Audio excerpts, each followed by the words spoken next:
18 मार्चला कोल्हापूर महानगरपालिकेच्या सर्वसाधारण सभेत झालेल्या गोंधळानंतर शहरातून संताप व्यक्त होतोय। लोकप्रतिनिधींनी विकासाच्या मुद्द्यावर चर्चा करण्याऐवजी एकमेकांवर धावून जाण्याचा प्रकार केल्यानं लोकशाहीची प्रतिमा मलिन झाल्याची प्रतिक्रिया सर्वत्र उमटत आहे। या पार्श्वभूमीवर हिंदू एकता आंदोलन संघटनेनं महापौर रूपाराणी निकम यांना निवेदन देत संबंधित नगरसेवकांवर तातडीनं कारवाई करण्याची मागणी केली आहे। संघटनेनं सभागृहातील गैरवर्तन करणाऱ्या नगरसेवकांना निलंबित करण्याबरोबरच महापालिकेच्या कामकाजाचं थेट प्रक्षेपण करण्याची मागणी केली आहे। तसंच नागरिकांना कामकाज पाहता यावं यासाठी प्रशस्त सभागृह आणि प्रेक्षक गॅलरीची सुविधा उपलब्ध करून देण्याची मागणी केली आहे।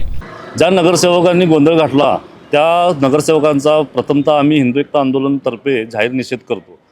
यांना जर इतकेच रस्त्यावरची शिमडी मिकडी पोरं जशी भांडणं करतात तशी ते सभागृहात भांडणं करावं लागलीत। त्यांच्याकडं निवडून देणाऱ्या लोकांना पण लाज वाटत असेल की ह्या कसल्या लोकांना आपण निवडून दिलेलं आहे। आमची एक मागणी म्हणून महानगरपालिकेत आज आम्ही आलो होतो, महापौरांना भेटलो, अशा नगरसेवकांना तातडीनं निलंबित करावं अशी मागणी आम्ही केलेली आहे। तसेच जर यांना कुस्त्याच खेळ असतील तर आता लवकरात लवकर खासबाग दुरुस्त करून त्या ठिकाणी यांची कुस्ती लावावी अशी मागणीसुद्धा केलेली आहे।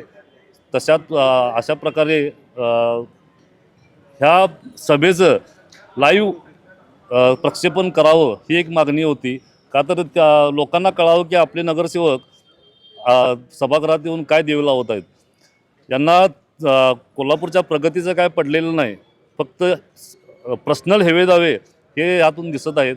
यांच्या नेत्यांनी माफी मागितली, नेत्यांनी पुढून मोठ्या मनाने माफी मागितली, तर यांना अजून ती सुबुद्धीसुद्धा सुचलेली नाही।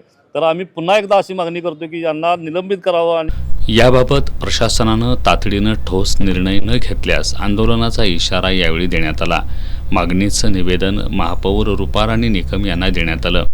यावेळी विलास मोहिते, गजानन तोडकर, बाबा वाघापूरकर, बाबू साखळकर, शिवाजी चिले, अनिरुद्ध कोल्हापुरे यांच्यासह संघटनेचे पदाधिकारी उपस्थित होते।